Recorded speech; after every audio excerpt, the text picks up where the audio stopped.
Por isso, voltando lá para Atos capítulo 20, quando Paulo chama os presbíteros da igreja, deixando muito claro isso, ele vem falar com a própria igreja. Ele vai falar com a igreja. Lembram-se, hoje de manhã eu falei, quando Moisés chamou todo o Israel, ele não chamou 2 milhões de pessoas, por favor. Ele chamou os chefes de cada tribo, os chefes das clãs. Ele fala a esses homens vão falar para o povo. Né? Então, esse é o mesmo padrão de raciocínio que nós temos aqui. Agora veja o verso 18, o que é que nos é dito aqui em Atos capítulo 20. E quando se encontraram com ele, disse-lhes: vós bem sabeis como foi que me conduzi entre vós em todo o tempo, desde o primeiro dia em que entrei na Ásia.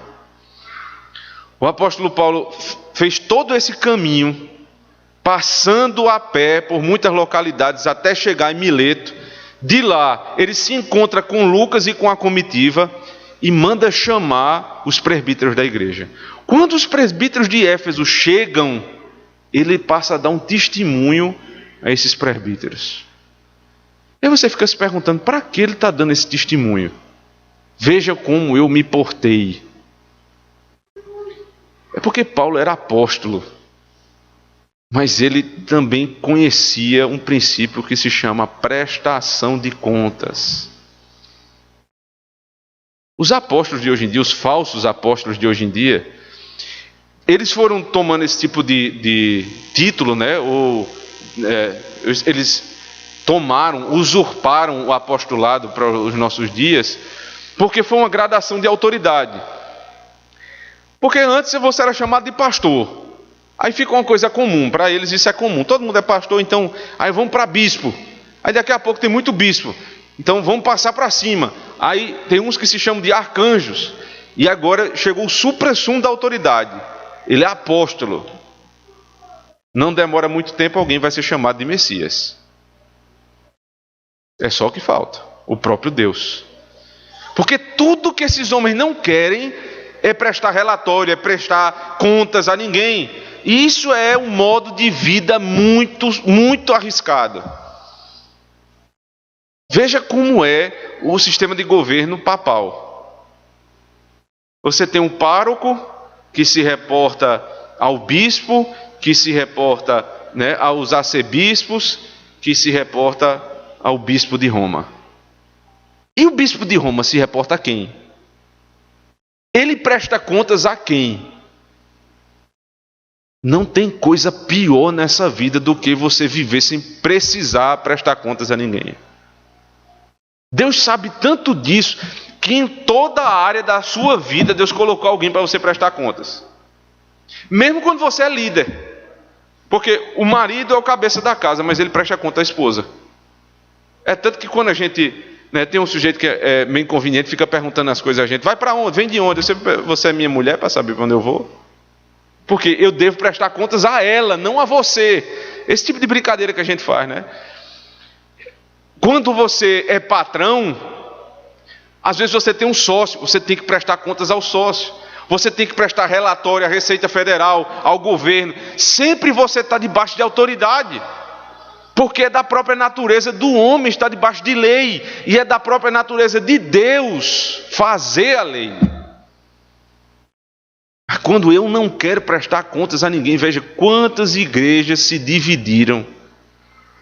Porque o líder daquela igreja, ele passou a ter uma autoridade tão grande sobre o rebanho, tão pecaminosa sobre o rebanho, que ele não aceitava mais prestar contas a ninguém.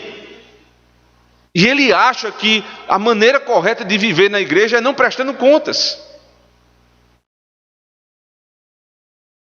As igrejas congregacionais, que são igrejas fiéis, firmes, elas têm um pouco desse problema, apesar de terem contas a prestar, né?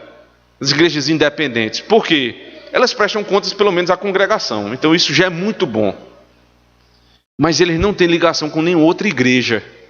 Então, por exemplo, se há um problema com a membresia, e hoje as igrejas congregacionais, elas são muito mais, elas pendem muito mais para o presbiterianismo num sentido, porque elas têm conselho, e muitos problemas eles se resolvem no conselho. E aí o que é passado para a igreja já não é mais aquilo que era mastigado. E você não tem para quem recorrer, porque ela é independente. A congregacional do centro não tem nada a ver com a congregacional do bairro. Pior do que isso é numa igreja anglicana, numa igreja romana. Porque numa igreja onde há um bispo, se você tiver um problema com o bispo e ele não resolver, acabou, vai ficar ali. Não tem a quem recorrer. Somente numa igreja com o governo bíblico reformado é que você tem todos os requisitos, todos os parâmetros de segurança. Porque eu, apesar de ser pastor, me reporto ao conselho. E o conselho, apesar de ser soberano nas suas decisões da igreja local, se reporta ao presbitério. E o presbitério, apesar de ter jurisdição sobre 4 igrejas, no nosso caso, se reporta ao sínodo. E o sínodo é o Supremo Concílio. E o Supremo Concílio não é uma pessoa que resolve, é um grupo enorme de pessoas que resolve. Então você percebe como é bem organizado o sistema bíblico de governo e como ele traz segurança e proteção, a ponto do apóstolo Paulo chamar presbíteros que, se a gente fosse pensar nele, é apóstolo, ele vai dar conta a presbítero. Por que ele está dando contas a presbítero? Porque o apostolado era extraordinário, o presbiterato não. O ofício do apóstolo ia passar, o ofício do presbítero não vai passar até que Cristo volte. Então Paulo respeitava o próprio sistema de governo que foi inspirado por Deus, a ponto de prestar contas aos presbíteros de como ele tinha se portado.